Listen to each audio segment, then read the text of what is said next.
এর বর্ষবরণ আনন্দ শোভাযাত্রার আয়োজন হলো। তো সেই আনন্দ শোভাযাত্রার জন্য কিছু মোটিভ তৈরি করা হয়। এটা কমন একটা ব্যাপার। লোকজ মোটিভগুলোকে আমরা নিয়ে কাজটা করে থাকি। ছাত্র শিক্ষকরা সম্মিলিতভাবে করে, বর্তমানে এবং প্রাক্তন শিক্ষার্থীরা। আমি প্রাক্তন শিক্ষার্থী বর্তমানে। 2004 সাল থেকে কিন্তু এই পথ চলে। আমি শুরু করেছি সেই 2005 সালে, তখন আমি রানিং স্টুডেন্ট ছিলাম। তো তারপরে বহু বছর আমি ওখান থেকে বেরিয়ে গেছি। তারপরেও যখনই সময় পেলেই কিন্তু আমি চেষ্টা করি সেখানে সমবেত হতে। এটা একটা প্রাণের উৎসব। বাঙালির কৃষ্টি কালচারকে তুলে ধরা হয়। ইউনেস্কো স্বীকৃতিপ্রাপ্ত একটা প্রোগ্রাম, একটা অনুষ্ঠান। তো সেইখানে অংশ হতে পারার একটা গৌরবের বিষয়। তো সেই প্রেক্ষিতে কিন্তু আমি বাঘের যে মোটিভ এবছর আমি তৈরি করেছি। তো ওটাই আমার জায়গা থেকে আমার মূল ফোকাস ছিল। আমি যেটার দায়িত্ব পেলাম, তো সেটাকে আমার সঠিকভাবে উপস্থাপন করতে হবে। তো সেটাই আমি করেছি। কিন্তু গত 13 তারিখ শোভাযাত্রার ঠিক আগের দিন ওটাকে ভিন্ন খাতে প্রবাহিত করে আমার ছবি দিয়ে কয়েক লাইন লেখা সেখানে যুক্ত করে দেওয়া হয়েছে যে এই ভাস্কর্য বা এই বিকৃত মুখাবয়ব অমুক তৈরি করেছে।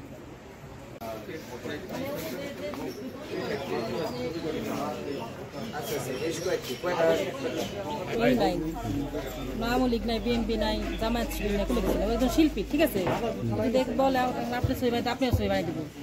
ও কিসের জন্য শেখ হাসিনার বিকৃতি করে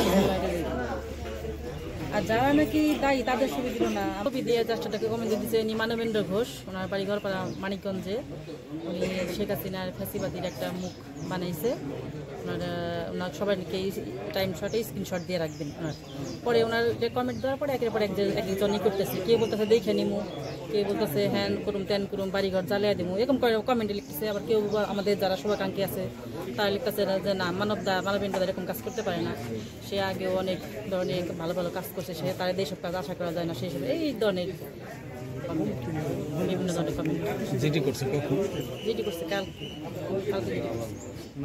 না, আমি যতটা জানি একটা বাংলাদেশে একটা পেজ রাজ্যসভা লেখা, একটু জোরে বলে।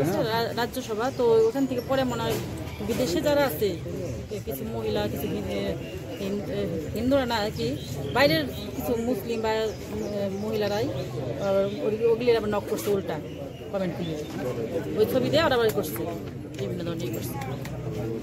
গতকাল অর্ধ রাত 3 ঘটিকায়, আনুমানিক 3 ঘটিকার সময়, তো মানিকগঞ্জ থানাধীন আপনার গড়পাড়া ইউনিয়নের চান্দুর গ্রামের ঘোষের বাজারের উত্তর পাশে যে জনৈক মানবেন্দ্র ঘোষ, উনি একজন চারুশিল্পী, ওনার বসতবাড়ি দক্ষিণ বিটায় একটি স্টোরুম হিসাবে ব্যবহার হতো। এখানে অগ্নিসংযোগের ঘটনা ঘটে।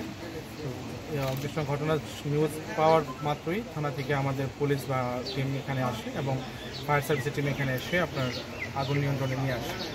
তো আমাদের পুলিশ টিম সকাল থেকে তৎপর রয়েছে এবং আমাদের পুলিশের অন্যান্য টিম সিআইডিও কাজ করছে এখানে। সিআইডি ঢাকা থেকে আমাদের ক্রাইম সিন ইউনিট আসবে, অন দ্য ওয়ে আছে।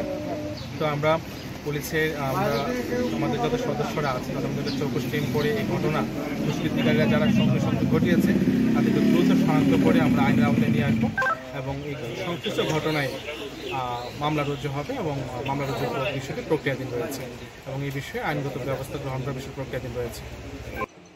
প্রকৃত ঘটনার কারণ অনুসন্ধানের জন্য তদন্ত প্রক্রিয়া চলতেছে।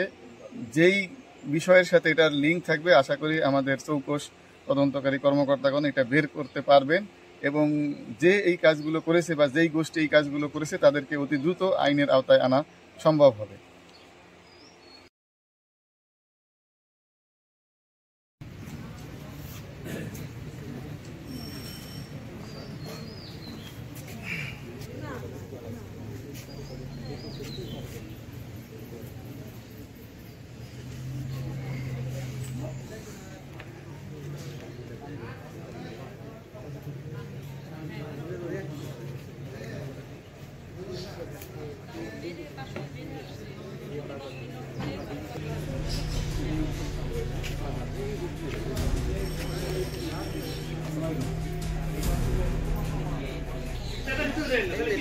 Gracias.